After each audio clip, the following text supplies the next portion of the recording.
All right. Hi, everyone. I'm Nicole Peterson. I'd like to thank you all for joining us for our SMA IAGO speaker session entitled An Agenda for Disinformation Research. And I'd also like to thank today's speaker, Dr. Joshua Garland, for taking the time to present today. So before we begin, I just have a few quick housekeeping items. So we'll be having a Q&A session at the conclusion of the presentation. So during our speaker's presentation or during the Q&A, please feel free to submit your questions through ZoomGov's chat function. You can click the chat icon at the bottom bar of your screen and submit all of your questions to Miss Sarah Canna, please. She's named questions in parentheses Sarah, and questions that are not submitted to Sarah specifically may not be addressed. So please make sure to send your questions to Sarah. Also, please note that your name will appear in the chat before your question, and it'll be read out loud before we address your question. But if you prefer for your name to not be recorded and on the record, you can go ahead and rename yourself by going to participants at the bottom bar of your screen, and then more next to your name, and finally rename. So now I'm going to briefly introduce today's speaker before I turn the floor over to him.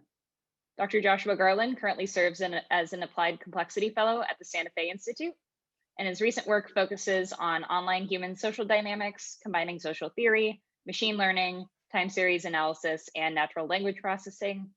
And he aims to understand effective strategies to counter the spread of hatred and disinformation online without impinging on civil liberties. So Dr. Garland, without further ado, I'm going to turn the floor over to you, and I will stop sharing my screen. So let me go ahead and try to share my screen. Okay,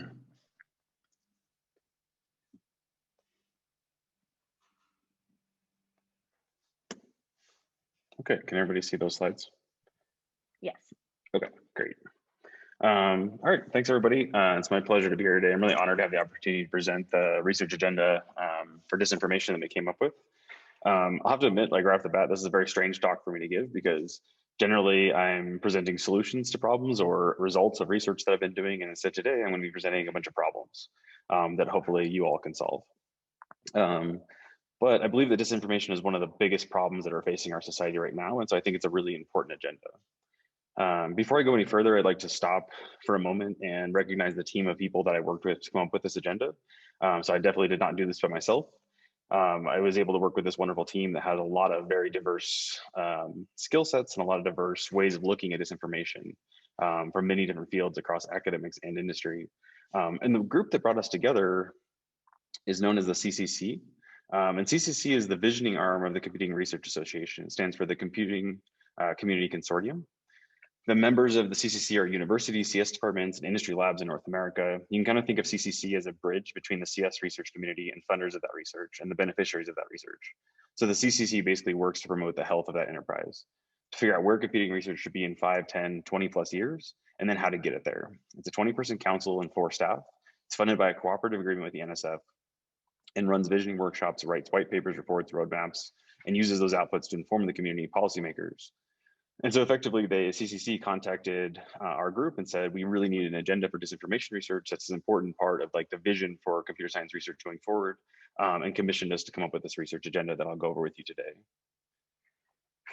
Before we go any further, I think it's really important to stop and define what we mean by disinformation.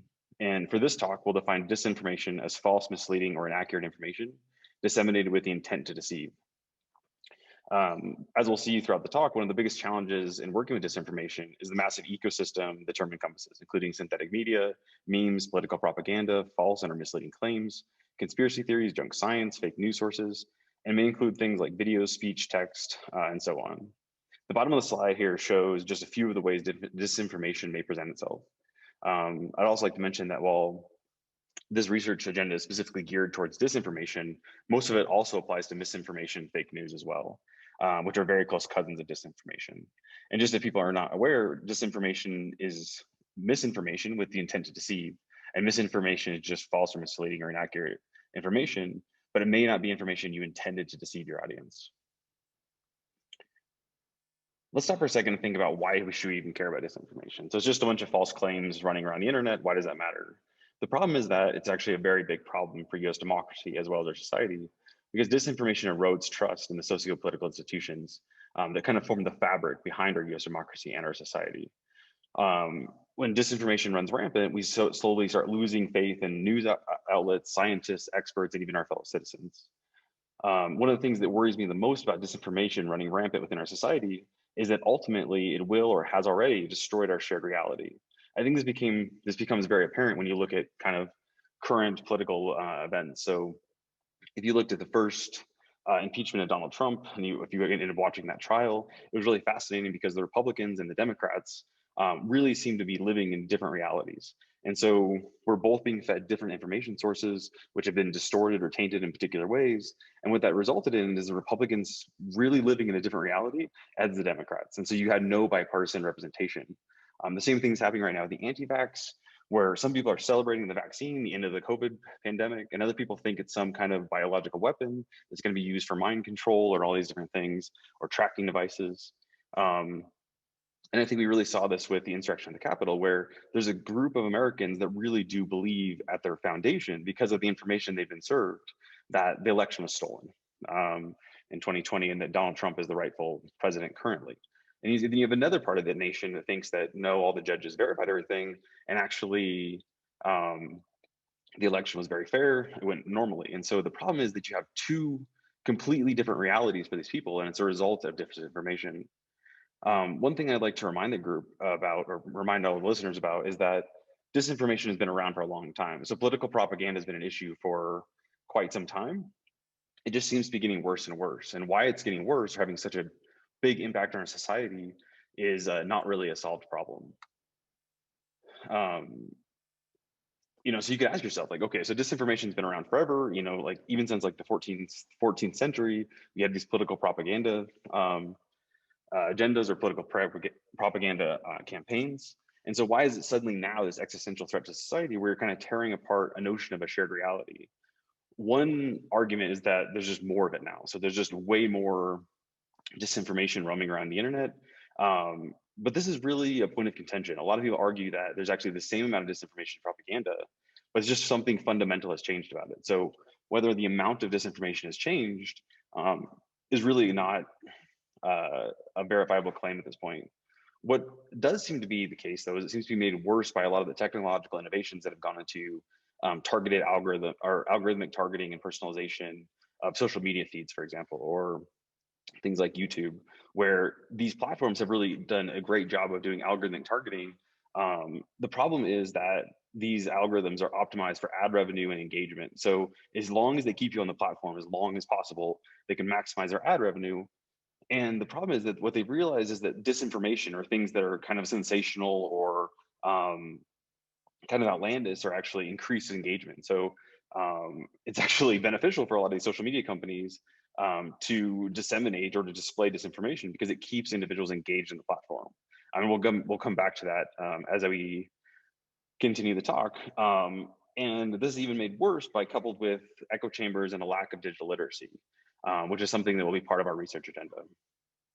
And so let's get into our research agenda.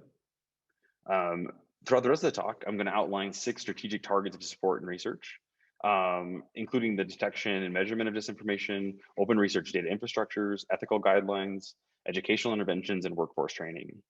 And so I'll go through each one of these items individually and talk about why they're important, as well as like the kind of the current challenges that we're facing, and then some proposed research in terms of tackling these problems.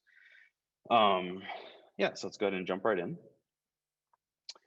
So the first thing you need to do when you're studying anything is to be able to detect it, and disinformation is no different. So unfortunately, however, disinformation is a very challenging thing to detect at scale, and let's discuss why that is. With disinformation, even just knowing what to look for when you're detecting it is incredibly challenging due to the massive ecosystem of disinformation we have to contend with every day. So this includes, like I talked about previously, fake news, junk science, memes, your Aunt Patty, self-proclaimed experts, and they all present in different ways. They may be providing media like text, images, videos, news articles. The list just goes on and on. And this is made worse by the fact that disinformation is constantly evolving, and modern advances in AI, such as general adversarial networks or GANs, are making disinformation harder and harder to detect. In many cases, these advances in artificial intelligence are empowering bad actors much faster than their countermeasures can keep up with. And finally, disinformation detection are adversarial challenges. It's an effective arm race between good and bad actors. All this together makes the problem of detecting disinformation a daunting challenge. There are some promising avenues of research, though. So for however,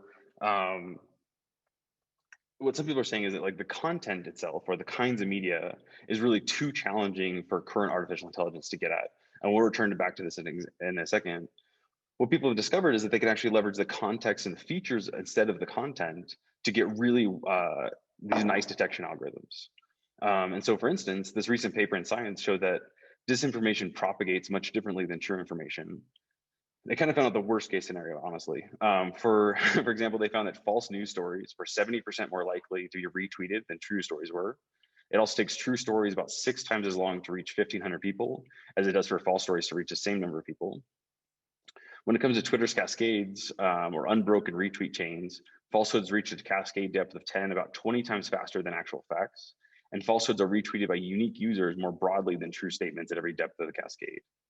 So building machine learning algorithms that can utilize these features may be very promising avenues for flagging potential disinformation. So this could be a really nice way of looking at it. So instead of looking at all the different content, looking at all the different ways disinformation is presented and trying to analyze the content, it could be just the way that disinformation propagates on networks through people who interacts with it, the different features and origins and similarities in known messages. There's all these other features that may be appropriate in detecting disinformation. However, there's still a big problem is verifying what you flag. So let's say that you have a detection algorithm like this that shows that this propagated at a particular speed across the network, it's most likely disinformation. Then how do we verify that the flagged disinformation is indeed true or false is an even harder challenge. And so once a piece of potential disinformation has been flagged, verifying whether it's true or false automatically is currently an unsolved problem in machine learning. So in particular, doing fact checking or automated fact checking is not something that current machine learning can handle. The state of the art for this is just to check the statement against known databases. So you just have some large database of facts, and then you ask, is this particular statement true or false in accordance with the database? Basically, does it agree with the database? Which has all sorts of problems where if it's something subtle or something that's almost true or contentious, it may not work. The other kind of state-of-the-art thing for fact checking is called stance detection, where you effectively ask, like, does this agree with a particular viewpoint or not? So you can say, like, does the text of this tweet agree with an anti-vax propaganda, or does it agree with scientific representation of vaccines? And you can kind of see the challenges that a lot of these platforms are seeing with fact checking. If you've been on Instagram over the past 6 or 7 months, you may have noticed that anytime one of your friends posts something about vaccines, for example, it doesn't check whether the post is true, like in the bottom left here. Where I've just taken some random Instagram post where an individual is posting their vaccine card and saying they're fully vaccinated. So the algorithms at Facebook or Instagram have recognized that this post is about vaccines. It doesn't try to check whether the statement is true. What it does is it just provides a banner on the very bottom, and it says, hey, if you're actually looking for COVID vaccine information, you should check out these reliable sources. You shouldn't be looking at this Instagram feed, which is quite clever because then they don't actually have to do the fact checking. They can just redirect people to actual credible sources. One other thing that's really challenging when verifying disinformation is that it's kind of good disinformation. It really makes use of all the things that machine learning is bad at. And in particular, like artificial intelligence is really bad at intuition, sarcasm, and subtlety. So all the things that really make good disinformation make it even harder to detect. And so here's 2 examples of disinformation campaigns that were presented in Germany in recent years. The one on the right, the news clip article in the bottom right corner is the faces of 3 individuals who lit a homeless man on fire in a particular train station. And so just, terrible people. And then the picture on the left is the same, very similar looking individual to the man in the middle, but he's taking a selfie with Merkel.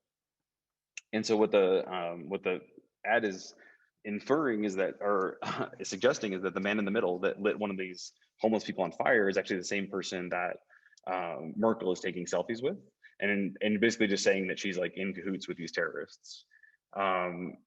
to have an artificial intelligence algorithm pull this apart would be very challenging. You have to do you have to do facial recognition. You have to verify what's going on. You have to verify they're the same people. It's just something to be very challenging. If you look at the middle example, it's even harder. And so the text reads basically, do you remember New Year's Eve? And on the bottom it says, go vote for the AfD, which is a far right political party in Germany. But the image is kind of interesting. And what it is a white woman who has been photoshopped on top of a bunch of colored individuals. And why this is interesting is that a few New Year's Eve ago, there was a horrible incident where at a main train station in Cologne, there was many sexual assaults perpetrated by unknown individuals. Some reported were North African or Syrian or refugees or asylum seekers. But who was attacked, how many people were attacked, how the attacks were played out, none of this is really known, but they're being used as this kind of propaganda. And so by photoshopping this like white woman in front of these people saying that, do you remember New Year's Eve when all of these horrible refugees sexually assaulted our white women? If you do go vote for the AfD, having an artificial intelligence algorithm pull apart all of the intricacies and subtleties of this meme is next to impossible. And so it may be a task that we really need research on going forward. But let's just go ahead and assume, even though there's all these vast challenges in detecting artificial intelligence, that we can detect it in some way. So let's just assume for the sake of the conversation. The next thing we'd like to be able to do is to understand the impact that distorted information or disinformation has had on individuals and society. So unfortunately, this is also a very new kind of frontier of research. And currently there's no way to measure the impact of disinformation on individuals or society, especially the second order effects like quantifying how disinformation has changed social norms, ideologies, epistemologies, or how it's polarized the nation. What this means is that proving that disinformation is responsible for the insurrection of the Capitol on January 6th or the lack of bipartisanship in US politics is not possible using current mathematics. This makes concluding anything definitive in the space very challenging. So you might ask, like, okay, so that kind of mathematics doesn't exist, but where would we kind of turn to if we were going to try to solve this problem? One option would be to attempt to measure the impact using some form of causal inference on a system. For example, you're doing Granger causality or transfer entropy, which are roughly mathematical ways of quantifying the direction of influence between two variables in a given system. Unfortunately, human society is a vastly complex system subject to innumerable outside influences, making any kind of rigorous standard causal inference a very challenging, if not impossible task, due to the range of independent variables and difficulties in measuring them. So for example, with the insurrection of the Capitol, where these individuals believed that the election was stolen and they had to go win it back, it's really challenging to say what was the impact, like what got them to that point, and kind of reverse time in human society and say, was it speeches by Donald Trump that got them to say this? Was it Fox News? Was it just their own belief that there's no way that anyone else would have voted for anybody but Trump? What was the actual thing that turned these people's minds to decide that they were going to raid the Capitol building because of the election had been overturned? And so imagine trying to quantify this mathematically is next to impossible. And so really kind of quantifying rigorously statistically whether disinformation was at play or responsible for the insurrection of the Capitol is next to impossible using current mathematics. One way that I think is a little bit more promising is to do traditional A/B testing on social media sandboxes, but this really has deep ethical concerns. So what you'd be doing here effectively to do A/B testing, you'd be effectively manipulating similar individuals' news feeds or social media feeds, and then seeing how those changes affect their future interactions with the platform. For example, the kind of posts they make, the sentiment of those posts, what they're liking. But this means you're subjecting some individuals to disinformation on purpose, effectively altering their perceived digital reality to see if it makes a difference while not doing this to other individuals. And the problem is, do we need kind of consent for this? Like, can we just start serving some people disinformation and other people's not? And so this kind of research is actually happening right now in Facebook. And so we'll loop back to kind of the ethical guidelines that have to be taken into account. But this paper that appears here at the bottom right did a very similar study to this, where they actually did A/B testing to look at the effects of counterspeech at-risk youth. And so they served some individuals one platform, and other individuals other platforms, and then saw like how based on like how much radical text you were shown versus how much anti-radical text you were shown. This was in the context of ISIS. does that really change how this youth begins interacting with the platform? One thing that really stood out to me about this study, though, is that this kind of A/B testing is not possible currently for anyone outside of these platforms. So if you don't work for Facebook, it's absolutely impossible for you to do this kind of analysis. This is clearly a pro and a con, right? So a pro because bad actors can't manipulate users. Like you can't just have anybody manipulating subsets of Facebook users, which is great. Like that's way too dangerous. But the con is that researchers like myself, we don't have access to these kind of experiments. So we don't have like an experimental sandbox to test the impacts of disinformation campaigns. And so this is a real problem because it really ties the hands of most academics in doing this research. Like our kind of go-to is to do these two different kinds, either statistical inference, which isn't possible because of the number of independent variables, or to do traditional A/B testing, but we can't do that. And so this really brings us to our third strategic target of support is in developing an open research data infrastructure. So the third item on our agenda is to develop an infrastructure where academic researchers that have been vetted can then go in and analyze and do work on these kind of platforms. So let's step back for a second and just talk about the current way that this type of research is being done in academia. To this end, basically each group has their own data. So each research group has their own little silo of data that they've obtained in various ways. They can do this kind of legally using API calls, where an API call is just effectively ask Twitter for, give me all the posts that have this kind of attribute, and they hand you back some things. Or sometimes those APIs don't allow for what you need. And so then you have things like scraping and bots, which is maybe a little bit more contentious whether that's legal or not. To analyze the data. So basically everybody obtains this little chunk of their own private data. And then they usually don't share it for all sorts of different legal reasons and ethical reasons. And so nobody's sharing their data really in this space. And this makes reproducibility and replicability next to impossible tasks. Another problem is that usually the data that you obtain is just some very, very small fraction of the story. So for example, Twitter has a really nice API. So you can ask Twitter's servers all sorts of different things, and it'll give you tons and tons of data, like massive amounts of data, more than most people can even handle. However, a lot of times, depending on how high up you are in the API, how much you've paid for the API, things like this, a lot of times you can only obtain 1% of the query. So if I ask for, give me all tweets that give me all tweets that involved COVID-19, it only gives you back about approximately 1% of that information. And so I'm kind of sweeping some details under the rug, but that's about true. And it may seem fine, right? So I'm going to give you 1% of all tweets. That's still a huge amount of information. But then when you think about trying to conclude anything from that, it becomes really challenging. So for a second, think about a thought experiment where imagine that you have a room of individuals that all need to read a report. And I need to understand what's on the report, but I'm only going to give you 1% of the text. And so what I'm going to do is I'm going to hand out a different 1%, a random sampling of the 1% of the report to everybody in the room. And then each person has to summarize the text. And so imagine taking the transcript of this talk on the right-hand side, and then you only got 1% of the words and you had to come up with some kind of conclusion or some kind of summary about what my talk was about. You can imagine that it'd be very easy to conclude things that are incorrect. And it can make, really conclude anything meaningful or challenging.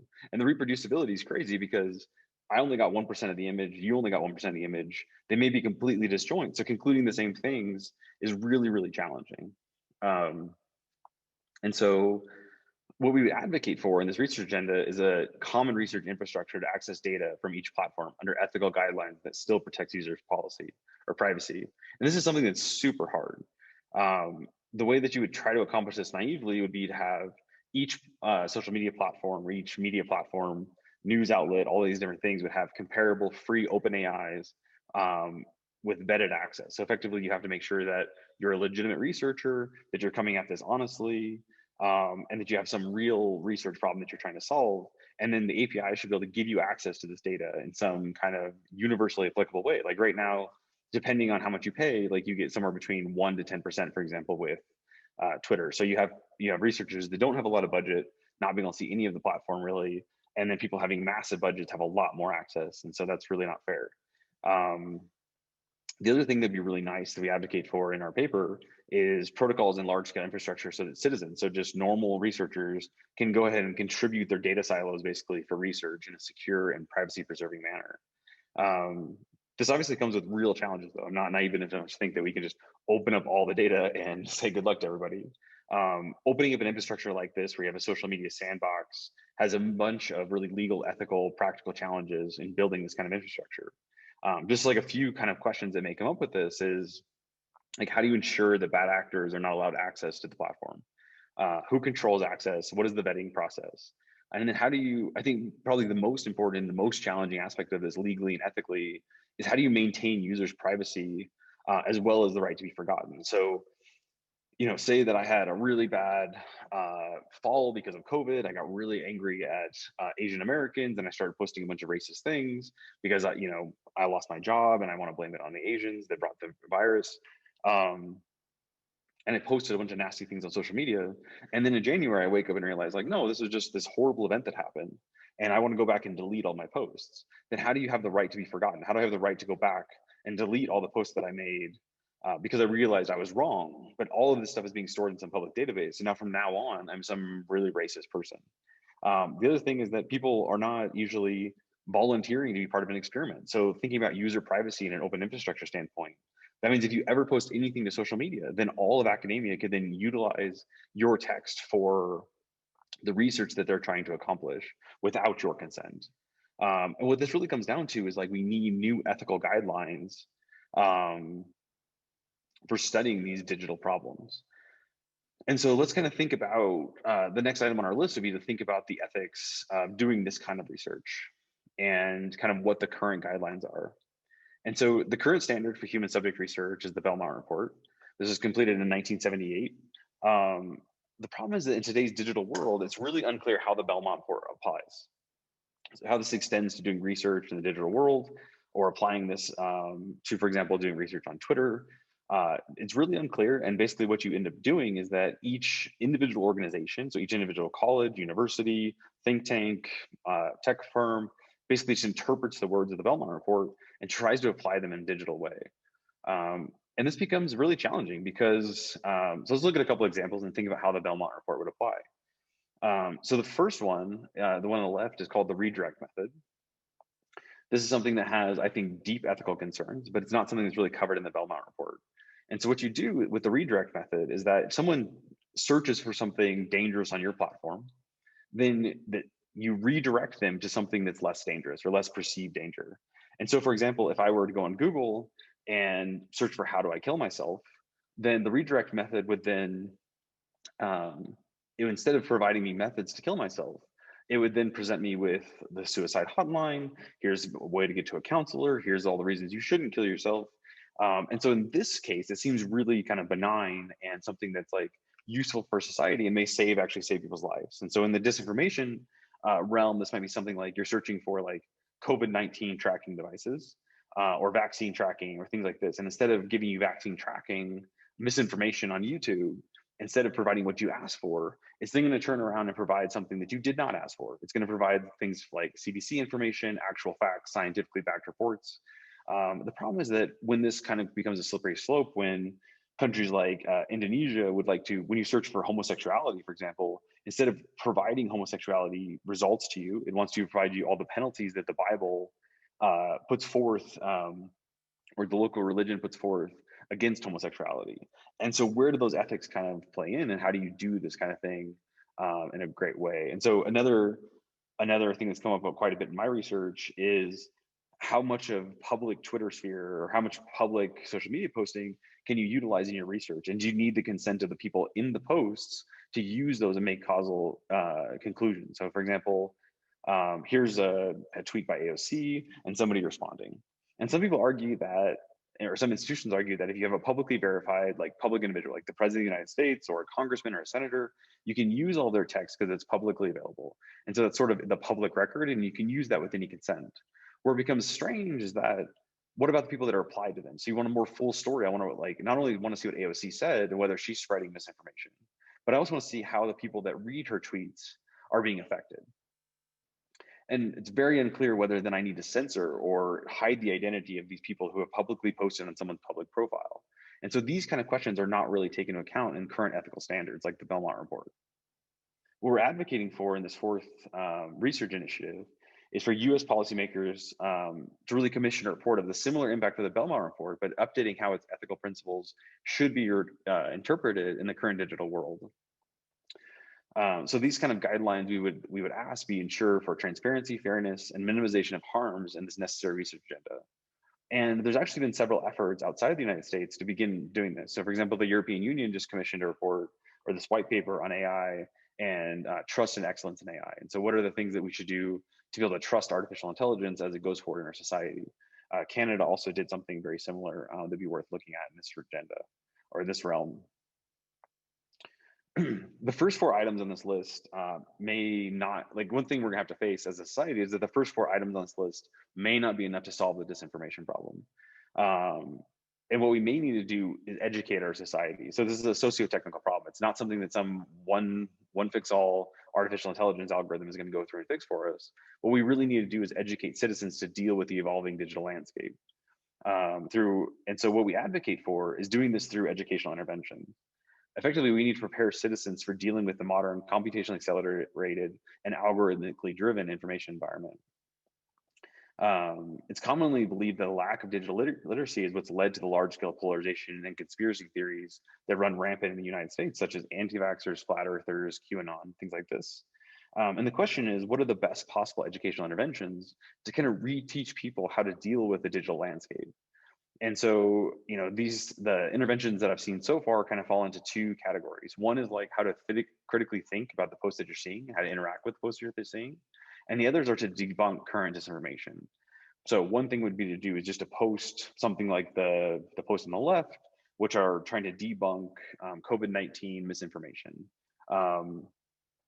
Like there's not a shortage of toilet paper. And so you don't need to worry about that. And so what this is like kind of a reactive situation where disinformation is already out there and then you just say it's not true. The other one, which I like a lot more, is to look at but basically educate citizens on digital literacy and how to interact with the information that they're being bombarded with. But even these, they really need a revamp. So a lot of these are good, like considering the source, reading beyond the title, supporting different sources, making sure it's not a joke, making sure it's not the Onion, for example, checking your biases. Like, do I like this story because it confirms my bias? Or do I like this story because it provides useful information? But even things like this need to be updated for today's digital world. For example, ask the experts. What they're suggesting in this kind of advert is that you should ask a librarian. And that just seems very outdated and not something that's going to happen right now. And so, but these kind of initiatives where we're kind of actively educating citizens on how to respond are going to be really important. The final thing we want to think about is workforce training, and finally basically thinking about how we're training our computing professionals. And so as a computer scientist, as we develop these artificial intelligence algorithms, it's important to realize that a lot of the technology right now that's being blamed for disinformation or manipulation or psychological warfare were developed with benign intent. So there was kind of these algorithms that we want to design like GANs and GPT. We had really good positive ideas when we were developing them. But the fact of the matter is that these algorithms are now being used for psychological warfare on the US public and other countries. I think one of the problems is we don't really think about computer science professionals or computing professionals as weapons developers. And so when we go into computer science training class, or when we go to computer science courses, we learn how to, optimize our algorithms, how to make ad revenue higher, how to think about, optimizing for different accuracies, things like that. But we're not thinking about the potential misuses of our algorithms. And so what we think is really necessary is actually to include applied ethics training within computer science curriculums, so that young computer scientists can stop and think like, yes, this is going to increase ad revenue, but what is the effect it's going to have on society? And more often, like if I develop an algorithm like a GAN, then what are all the possible misuses that could be used as a weaponization of that platform? Okay, so it seemed like a very broad agenda that we just went over very quickly. So I'm looking for the discussion we're going to have on that. And so just to kind of summarize, the first thing we want to do is come up with automated algorithms for detecting disinformation at large scale. We then need to come up with measures to measure the impact of disinformation, but do so ethically. One thing I think will be really important for this is having a common ground where we can all come together, like a common sandbox to think about and research these ideas across platforms with lots and lots of data. So you can really see a good picture, not just the 1% picture where you can kind of make up any conclusion you want, but a real vivid picture of what's going on in today's society. So we can start measuring the impact that disinformation's had on not only us, but a lot of the second order, like epistemologies and polarizations and things like that that are present in today's society. And finally, this is going to require a lot of new ethical representation. Like the kind of research that needs to be done to understand disinformation is going to require manipulating individuals in particular ways and exposing individuals to disinformation campaigns, distorted information, which could have a real effect on their reality and how they're going forward. And so understanding how ethics should be applied to these experiments is going to be a very important aspect going forward. And above all this, it's this socio-technical problem. I think that's very important. So I think a lot of people think that there's going to be this magic bullet machine learning algorithm that just gets rid of disinformation, identifies it, removes it from platforms. I don't see that being the case moving forward. I think that there are going to be advances in AI. There's also going to be advances in in disinformation. And what's even more important, I think, is to educate the public, educate the citizens on how to digest this massive amount of information that they're being exposed to every day. And even more than that, being really careful about how we're training our computing professionals so that they're not producing these algorithms that are becoming so dangerous, or at least thinking about, you know, if I'm using disinformation as an engagement protocol, right? Like I'm showing things people we know is false because it keeps them engaged in our protocols or it keeps them engaged on the platform and that increases ad revenue. Is this something we should be doing? Is this, really thinking about the applied ethics of the situation before reacting? And so, thank you for your time. I know I went over that quite quickly, and so I'm really looking forward to any questions you all may have. And also, if you're interested in reading the CCC report, this QR code will take you to that link. All right, thank you, Dr. Garland. So let me go ahead and reorient the screen. You can go ahead and stop sharing your slides. Okay. All right. And there we go. Okay. All right. So now we're going to move on to the Q&A portion of today's Zoom Gov session. So please make sure to keep submitting your questions to questions, Sarah. Otherwise, your questions will not be addressed. All right. So I've taken a stab at sort of organizing the questions that we have here in the Q&A, just based on the topic. So we're going to go ahead and start with this question from Anonymous. So the question is, how do you address the problem of who is deciding what is disinformation? All of this falls apart if the correct information isn't correct. And this person cites the example of COVID, where news media, scientists, and experts for a very long time pushed the idea that COVID was naturally occurring and had social media block any mention of a lab leak, even though now we're discussing that as being a potential possibility. No, I think that really talks to the fact about how machine learning algorithms are really having a hard time with fact checking, because a lot of times the facts aren't even out there to check against, right? So you can imagine doing a story like that on the COVID-19, whether it was man-made or whether it was naturally occurring. What you need to fact check that automatically is for them to come in and be able to say that definitively this is how it happened, and that we don't have definitive answers. So there's been report after report after report that say it was naturally occurring, but there's also these fringe accounts that say that actually it was come up with some weapons development, it was in some weapons lab and it got leaked out of some lab in Wuhan. And those have been largely discounted by many credible news organizations, but it's still something that's being reported on by many mainstream news sites. Is that maybe it's not, maybe it was China's fault, maybe it was this weapons development, and actually verifying that is very challenging. And it's funny that you bring that example up, because as I was coming up with this talk and trying to come up with examples of disinformation, it was very challenging because I realized that I'm giving this talk to a shared reality, where, like, a non-shared reality, where I guarantee there's people that are very right-wing or very Republican, and they have a set of disinformation that they're attuned to, or a set of information reality and the set of facts that they're interested in. And then I also am guessing there's a lot of Democrats in the call that have a very different representation, that, for example, they don't think that it was a man-made virus, whereas the Republicans do maybe think it was a man-made virus. And so coming up with that and even talking about disinformation is very challenging, because let alone labeling what is disinformation, because we're living in this kind of alternate reality where we all have individual sets of facts that we kind of represent our world with. And so then being in charge of what is misinformation is really, really hard. And so, if that's the only thing that comes out of this, that's fine, because it's like, being able even just to find disinformation, what is false, and when people have different sets of facts is very challenging. So I don't think we have a good way of addressing that yet. All right, thank you, Dr. Garland. This next question is: disinformation implies a departure from an empirically verifiable reality, i.e. COVID is real, vaccines work, no widespread voter fraud occurred in the 2020 election. Is the problem with disinformation in part, a failure of science education and critical thinking throughout our educational system? I mean, that's an interesting way to look at it, right? So that, there is a lack of, is it simply that we don't have digital literacy, or we don't have an understanding of like how to do science education? I think that is a big part of the problem.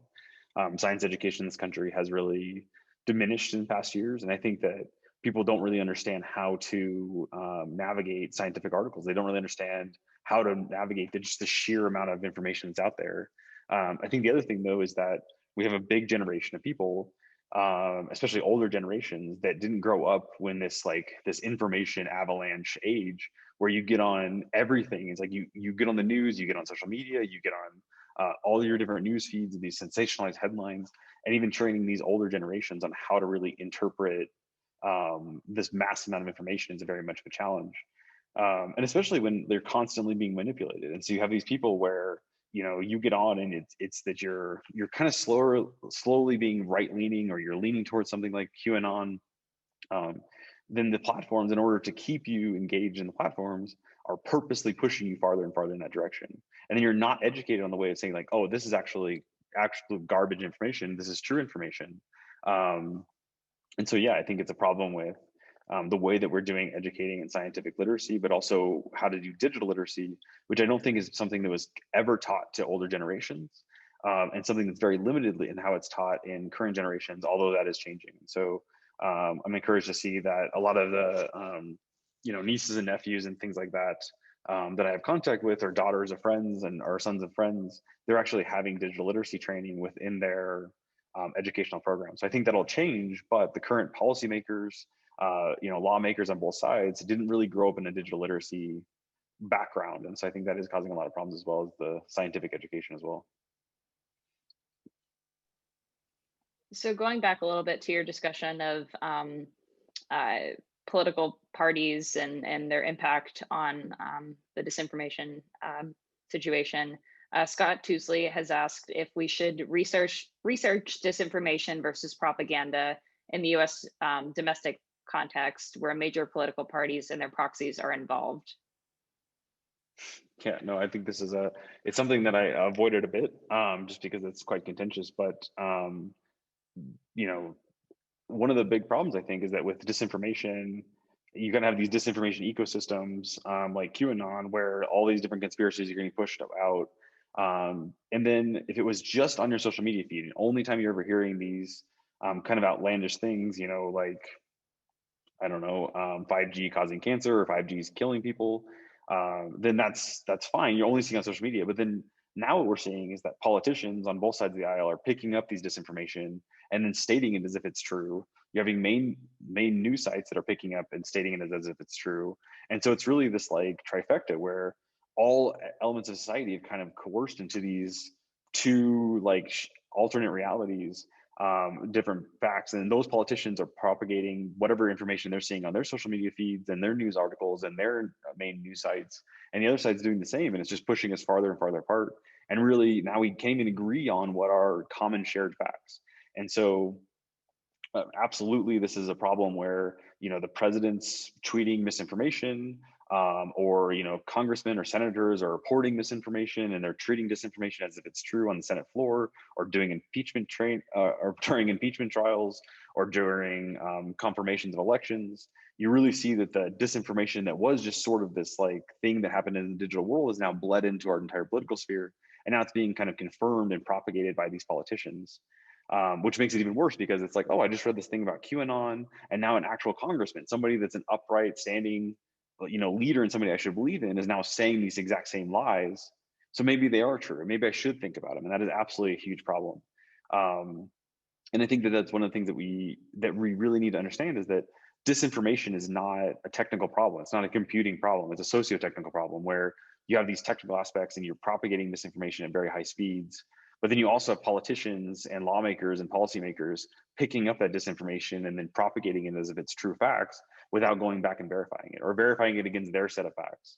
So it's a really, really challenging problem. And the political propaganda aspect is really interesting. All right, thank you, Dr. Garland. So to switch gears a little bit, since we have about 15 minutes and a lot of questions covering a variety of topics, I am going to shift topics for a little bit. Okay. So this next question comes from Curtis Jenkins from U.S. Northern Command. And he asks, you refer to the right to be forgotten. Is that a figure of speech, or do U.S. citizens actually have this as a right? And if so, where is this right codified? I don't think the right is codified. And so this is the thing where it's this, it's a very common aspect of people that study these kind of things. Like, do people have, and it's more of a question, do you have the right to be forgotten?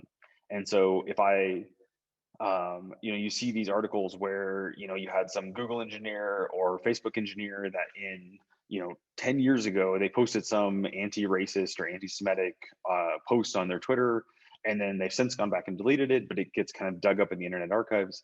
And now they're penalized in today's date, like they're fired or whatever from their job because 10 years ago they posted something ridiculous, and they since have like gone against that, right? And so the right to be forgotten is not a legal right. It's something that's like an ethical question or a law question that we're currently going through in this kind of realm where so for example, I primarily work in hate speech.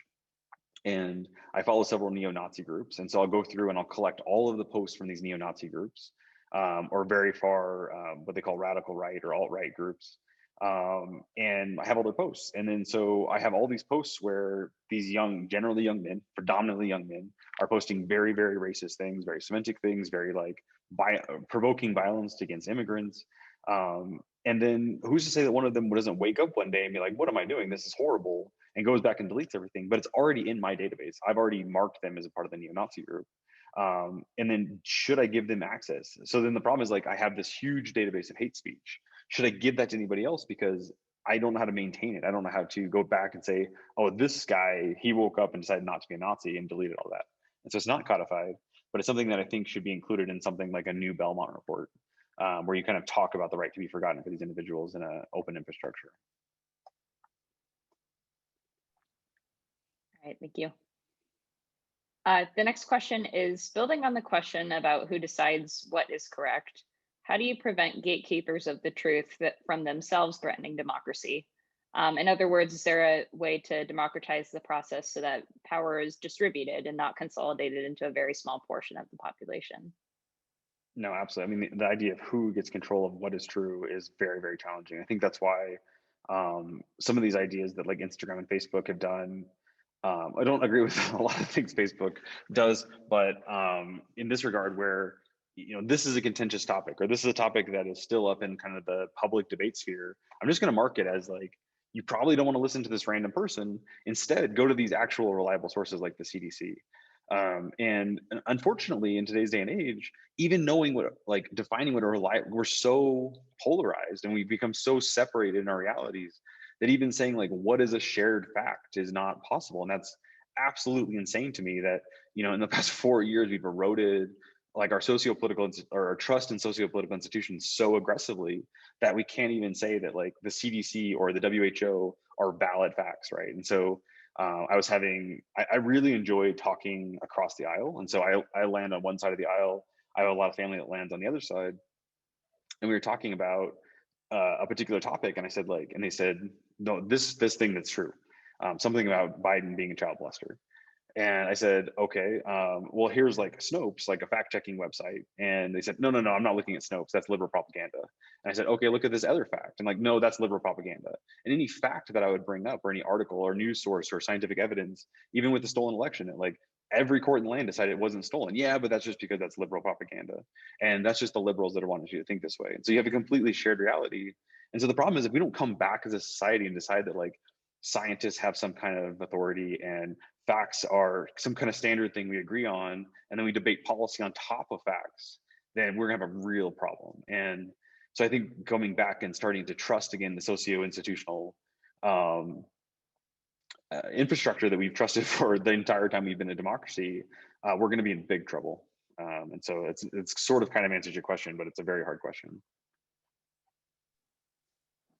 All right, thank you, Dr. Garland. So sort of related to redirecting people to alternate sources. So some individuals in the Q&A have asked some questions related to that.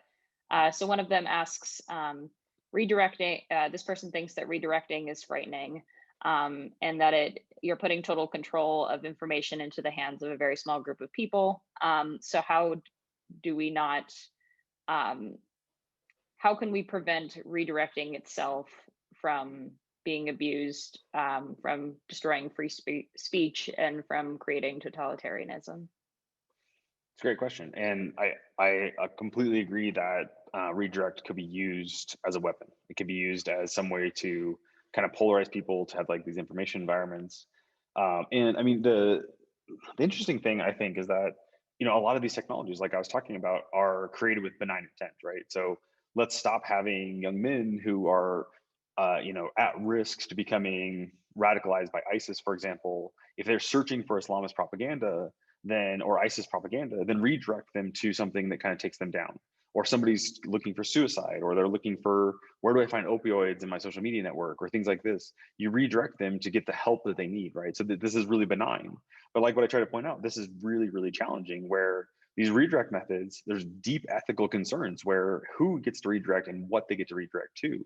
I think that the issue of freedom of speech or freedom of expression is a little bit shady here. And this is something that like I didn't get into, but I think it's very important for policymakers to consider, is that, you know, if you're participating on a public platform, do you have freedom of speech? This is not a government entity. It's not something that's owned by the federal government.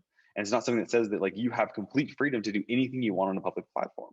And so these private companies really have the option of doing whatever they want on their private platform and their private company.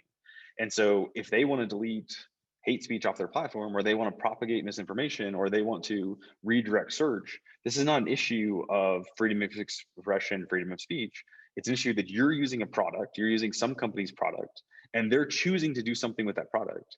The fact that there's, you know, these companies that are megalists that are arguably, you know, bigger than the government at this point, like Google, that are making these decisions is really interesting. And that's a question of ethics and civil liberty, how they deal with that. But whether it's an infringement on freedom of speech or freedom of expression, when a company, a private company, changes, you know, what they show or how they express things to you, I'm not sure is actually a constitutional question. But I'm happy to talk with whoever that was about that. So also related to Google Redirect, Elizabeth Bodine-Barron has asked that, or she stated that some of what she and her colleagues have seen in evaluating redirecting is that it's more of a boomerang effect, particularly with regards to CVE. So how do we design good ethical experiments to test the efficacy of something like a redirect? Yeah, that's a great question that I don't have an answer to. So I'm a computer scientist. I'm not a lawyer, and I don't know very much about ethics. That's, you know, we're not trained in ethics. That was one of my points. So I'm not really sure how you derive ethical guidelines about this. And so the paper that I was showing where they did redirect, they were doing it in the context of hateful content. So people were searching, for example, Nazi propaganda or Nazi imagery. It would show you things that were, they would basically give you links to websites that were stepping away from hate, or life after hate, or these organizations that can hopefully kind of deprogram or de-radicalize young men or young women that have been exposed to hatred for some reason. So that's where the way the redirect was being used. And there's, you know, if you read the paper, there's this massive amount of where they said that like our lawyers looked at this and our ethics team looked at this and they looked at this and looked at this. But how they ended up making those decisions and giving the green light for them to be able to do experiments like this, where they were like redirecting some individuals and not redirecting other individuals, I have no idea. And how the Belmont report would apply to that, I don't know, especially because nobody has given consent to be redirected, right? And so, but these things are occurring on these private platforms. And the thing is that they are private platforms. They're not run by the government.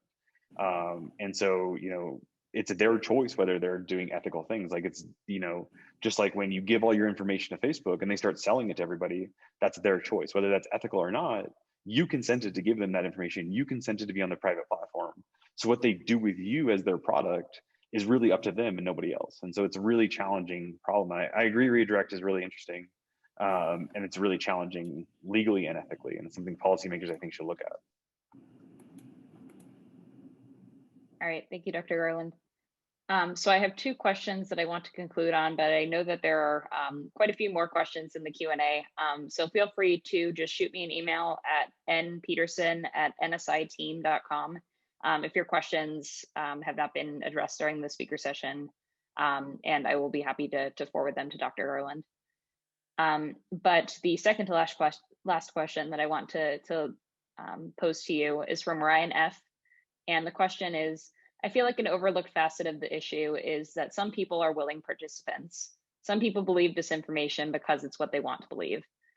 We can teach science and digital literacy, but we can't stop people from choosing what makes them feel good. So how do we tackle such an active rejection of facts? And I know that's a hard question. Yeah, exactly.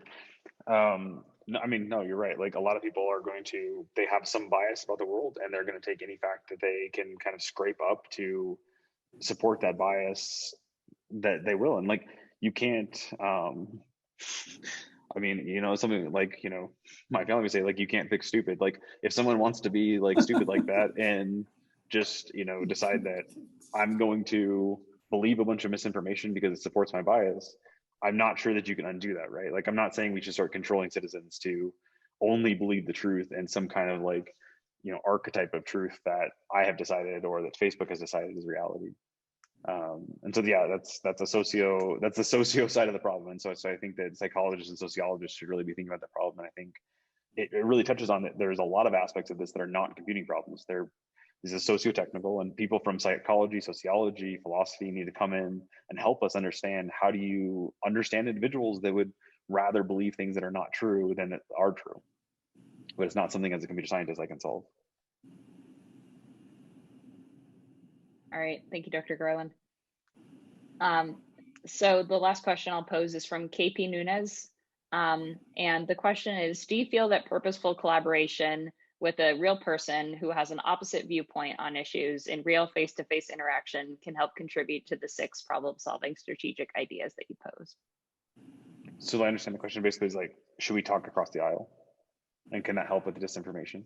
Yeah, exactly. Talking face-to-face with someone that's across the aisle from you.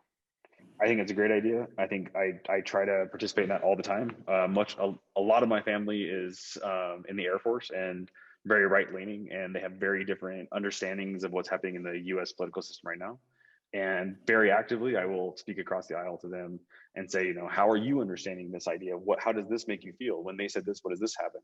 And really trying to talk to try to rebuild that shared reality, even within our own family, because I think that the currently, when you go out and have, like, especially in the US, you go out and begin having a political conversation, people could say 1 or 2 words and that they're liberal or they're the right wing.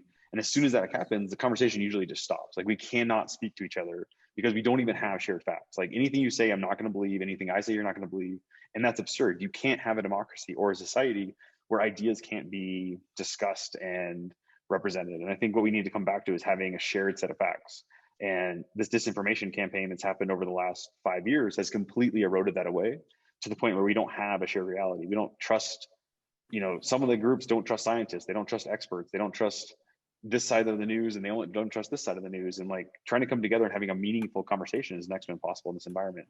But if you do have the opportunity, just stop and think, like, is the thing that they're saying make any sense?